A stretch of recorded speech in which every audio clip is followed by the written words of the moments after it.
Let's start Lefties losing it with these genuinely awful human beings, these ignorant, cowardly, masked girls who think Hitler would have let them live. Shut your mouth, you big nose, poker nose.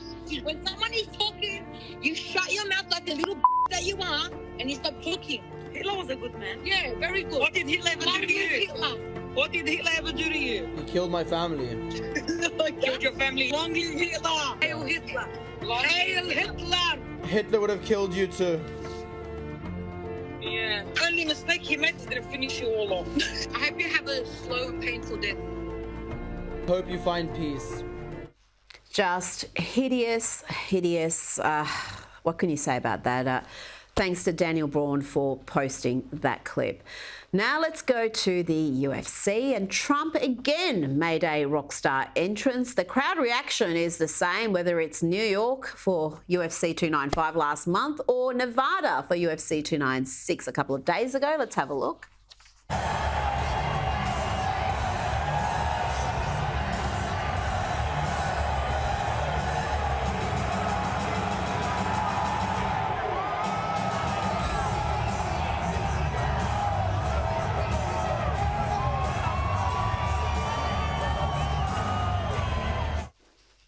But not everybody was happy. Poor Rosie O'Donnell is not coping.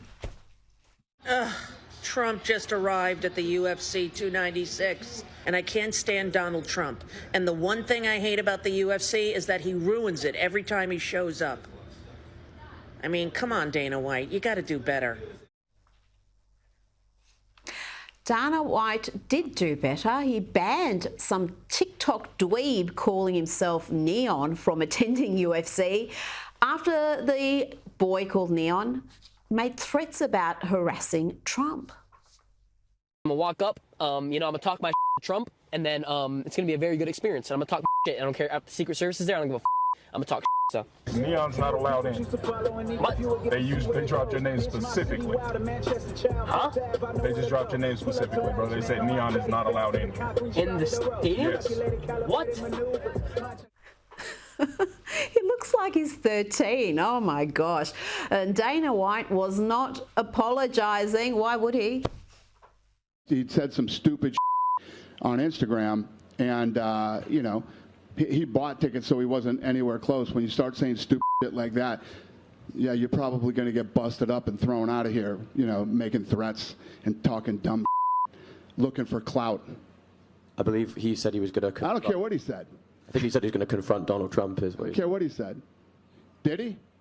Well, he wasn't able to. He's this f***ing tall, too. You know that? Punk. Now, let's go to a show called Coco Melon. I wasn't familiar with this program, but apparently it's the most popular show for toddlers, and it's never too early to ramp up the LGBTQIA plus indoctrination. Thing that we know about you, you love to get up and dance. How about you break out those moves? For your two biggest fans.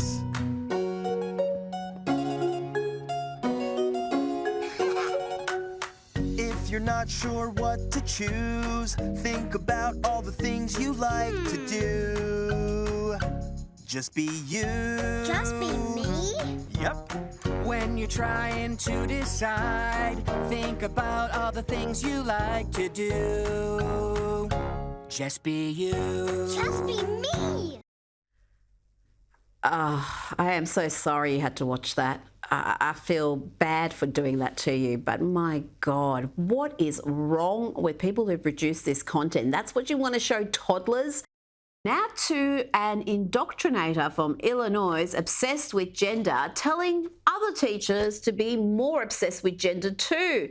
And as you watch this, just consider the fact that he is an elementary school teacher. We're talking about little kids here. Teachers, make your classroom LGBTQ plus inclusive from the very first day. But this one's all about classroom practice. Are you lining up your students into boy and girl lines? And remember, when you do that, if a kid doesn't particularly identify strongly with either of those, it makes them have to kind of choose something that isn't true to them. So find other ways to line up or group your kids. It could be by their student numbers, it could be by their birthday months. What if I don't identify with my birthday month? What if my birth certificate says I'm a Pisces, but I feel like a Leo? Partially stupid. Now let's talk about another indoctrinator here. We could just have a whole show devoted to this dude, actually. This is Jeffrey Marsh. Take it away. Going no contact will feel worse. Can't lie to you. Because right where you are now, if you go no contact with a family member, you'll feel worse. Right where you are now, where the relationship is now, is in equilibrium. They get to do whatever the heck they want, and you deal with it. That's not pleasant, but that is a deal, that is a pact, and both of you understand the rules.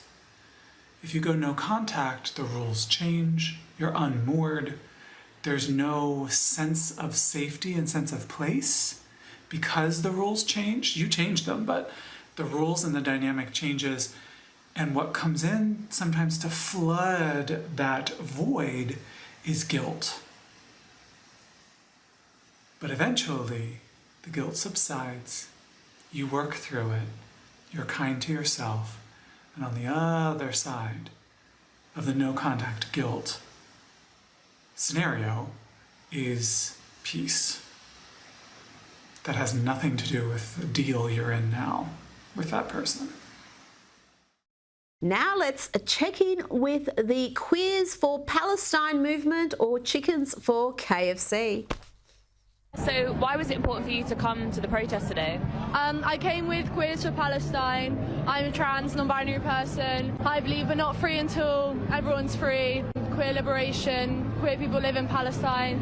There's pinkwashing going on, and people are trying to tell queer people that they can't be part of what's going on in Palestine, and I just want to be here for queer Palestinians and for every Palestinian, because what's happening is this.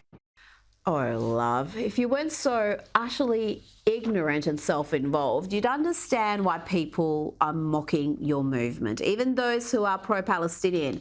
Where were you when queer people in Palestine were fleeing to Israel to avoid brutal persecution?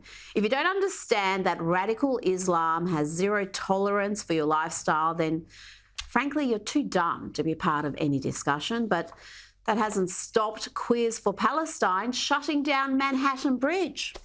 KKK, IDF, you're all the same. NYPD, KKK, IDF, you're all the same. NYPD, KKK, IDF, you're all the same. Now to one of the richest athletes in the world, the race-hoaxing Chinese Communist Party loving NBA star LeBron James. Let's see how much respect he has for America and the anthem.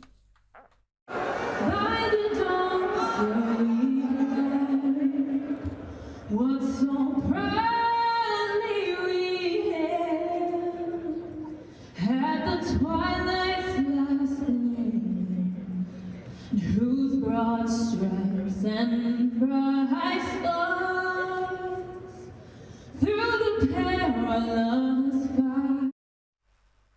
So as everyone is standing, many with hands on their hearts, he's strolling in casually and taking a seat during the anthem. Pathetic. I bet he'd stand up for the Chinese national anthem.